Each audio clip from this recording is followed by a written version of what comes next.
High বন্ধুরা, আজকে আমি চলে এসেছি রবীন্দ্র সরোবর লেক। আর আজকে আমি যাব মা ফিরে এলো দুর্গা মিউজিয়ামে।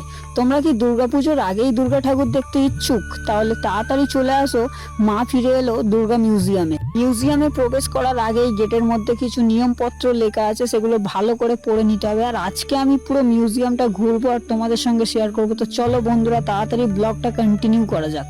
সবার আগে একটা কথা সবাইকে জানিয়ে দিই, মিউজিয়ামে প্রবেশ করার জন্য কোনো রকম টিকিট প্রাইস লাগে না, এটা সম্পূর্ণ বিনামূল্যে। মিউজিয়ামে প্রবেশ করা মাত্রই গেটের বাদিকে আমরা যে ঠাকুরটা দেখতে পাচ্ছি, এটা চেতলা অগণি ক্লাবের ঠাকুর, যেটা এই মিউজিয়ামে স্থাপিত করা হয়েছে। গেটের ডান দিকে আমরা যে ঠাকুরটা দেখতে পাচ্ছি, এটা হিন্দুস্তান ক্লাবের ঠাকুর। 2021 গড়িয়াহাট হিন্দুস্তান পার্ক ক্লাবের পক্ষ থেকে মা ফিরে এলো দুর্গা মিউজিয়ামে এই ঠাকুরটা স্থাপিত করা হয়েছে। কিছুটা পায়ে হেঁটে এগিয়ে আসলাম, আমার প্যারিসে যাওয়ার স্বপ্ন পূরণ হয়ে গেল।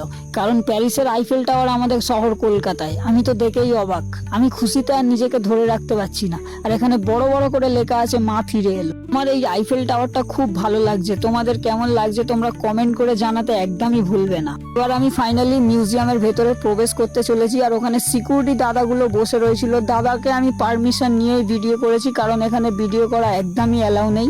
তোমরা হয়তো ছবি তুলতে পারো, বাট ভিডিও করা একদমই অ্যালাউ নেই। এখানে ভিডিও করার জন্য কোনো রকম পারমিশন দেওয়া হয় না। আমি দাদাকে অনেকবার রিকোয়েস্ট করেছি, অনেকবার বলেছি যে দাদা একটা ভিডিও বানাবো, প্লিজ একটা ভিডিও বানাতে দাও। দাদা অনেক কষ্টে রাজি হয়েছে। আর এর ভিতরে কিন্তু প্রচন্ড অন্ধকার, ভিডিও তো তোমরা বানাতেই পারবে না। যদি তোমরা ছবি তোলো তাও কিন্তু ছবি ভালোভাবে আসবে কিনা আমি বলতে পারছি না, বাট আমি ছবি তুলিনি, কিন্তু কিছু কিছু আমার ফেসের ভিডিও বানিয়েছি, বাট অনেক অন্ধকার লাগছিল। আর একটা কথা আমি সবাইকে বলতে ভুলে গেছি, আমি কিন্তু এখানে একাই এসেছি। তোমরা দেখতে পাচ্ছ আমি ফ্রন্ট ক্যামেরা থেকে ভিডিও করছি।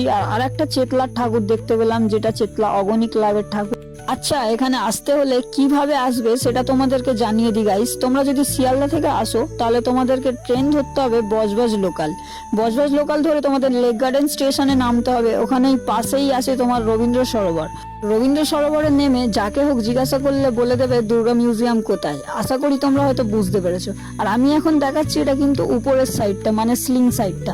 স্লিং সাইডটা দেখো কত সুন্দর কারুকার্য করা রয়েছে, আমার তো খুব ভালো লাগছে। তোমাদের কেমন লাগছে তোমরা কমেন্ট করে জানাও।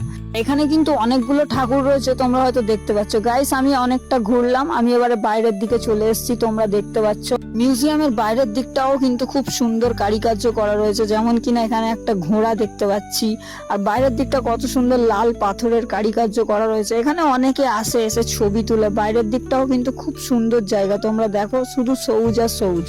ওই পেছন দিকটা আমি একটা ঠাকুর দেখতে পাচ্ছি, ঠাকুরটা দেখে মনে হচ্ছে বহু পুরানো ঠাকুর, কিন্তু এখানে তো বুঝতেই পারছি না এটা কোন ক্লাবের ঠাকুর, কিছু লেখাই নেই। তো বন্ধুরা, আজকের ব্লগ এতটুকুই ছিল। ভালো লাগলে লাইক কমেন্ট শেয়ার করে দিও। ততক্ষণের জন্য টাটা বাই বাই, দেখা হচ্ছে অন্য কোনো ব্লগে।